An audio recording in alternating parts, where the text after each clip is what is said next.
السلام علیکم ورحمۃ اللہ وبرکاتہ۔ سامعین کرام، آپ جانتے ہیں کہ دین اسلام میں جتنے بھی احکامات ہیں وہ تمام احکامات حکمت پر مبنی ہے، اور ان حکمتوں کو دیکھتے ہوئے مسلمان ان عبادات کو بجا لاتے ہیں، اللہ رب العالمین کے احکامات کی پابندی کرتے ہیں۔ اسی طرح عید قربان کے قریب آتے ہی کچھ ملحدین قسم کے لوگ، کچھ دین بیزار قسم کے لوگ ایک اعتراض اٹھاتے ہیں اور ہمارے سادہ لوگ مسلمانوں کے اذہان کو تشویش میں ڈالنے کی کوشش کرتے ہیں۔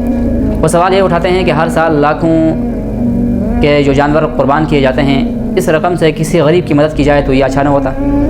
تو ہم بحیثیت مسلمان ہماری طرف سے بھی جواب جانا چاہیے، کیونکہ دین اسلام ایک کامل اور مکمل ضابطۂ حیات دین ہے۔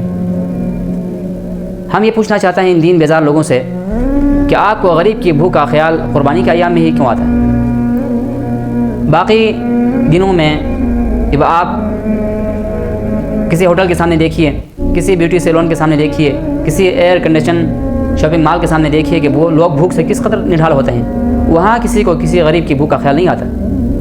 آپ لاکھوں کے موبائل فون خریدتے ہو، کروڑوں کی گاڑیاں لیتے ہو اور اربوں خرچے کرتے ہو فضول قسم کے پالتو جانوروں پہ، تو وہاں آپ کو غریب کی بھوک کا خیال نہیں آتا۔ ظاہر بات ہے کہ غریب کا خیال نہیں ہے، غریب کی وجہ سے یہ باتیں نہیں کہی جاتی ہے، بلکہ ان دین بیزار لوگوں کو پریشانی اس بات کی ہے کہ اسلام دن بدن اسلام کی ترقی ہوتی جا رہی ہے، اسلام کی طاقت سے ان کو پریشانی ہے۔ ان کو پریشانی اس بات کی ہے کہ ہر سال لاکھوں مسلمان اپنی جان و مال کی قربانی اللہ کے راستے میں دیتے ہیں۔ ان کو پریشانی اس بات کی ہے کہ لاکھوں مسلمان سنت ابراہیمی سے وابستہ ہیں، اور قربانی صرف روحانی عمل نہیں ہے، صرف اخروی فوائد نہیں ہے اس قربانی کے اندر، بلکہ قربانی کے اندر دنیوی فوائد بھی ہیں۔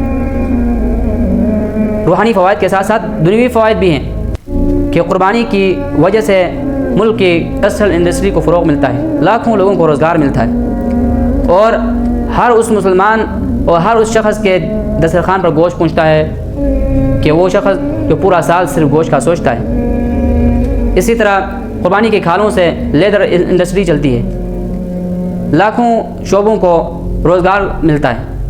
تو غریب کی اگر کسی نے مدد کرنی ہے تو صرف یہ نہیں کہ رقم بانٹی جائے تو غریب کی مدد ہو جائے گی، بلکہ روزگار دینا، روزگار کے مواقع فراہم کرنا، یہ بھی غربت کا سب سے اہم علاج ہے۔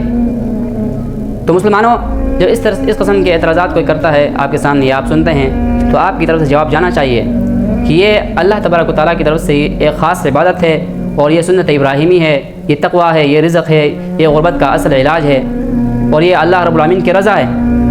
تو اللہ تبارک و تعالیٰ ہمیں صحیح معنوں میں شعائر دین کی عظمت کو سمجھنے اور قربانی کے جذبے کو زندہ رکھنے اور مخالفین کی فتنوں سے محفوظ فرمائے۔ وما علینا الا البلاغ المبین۔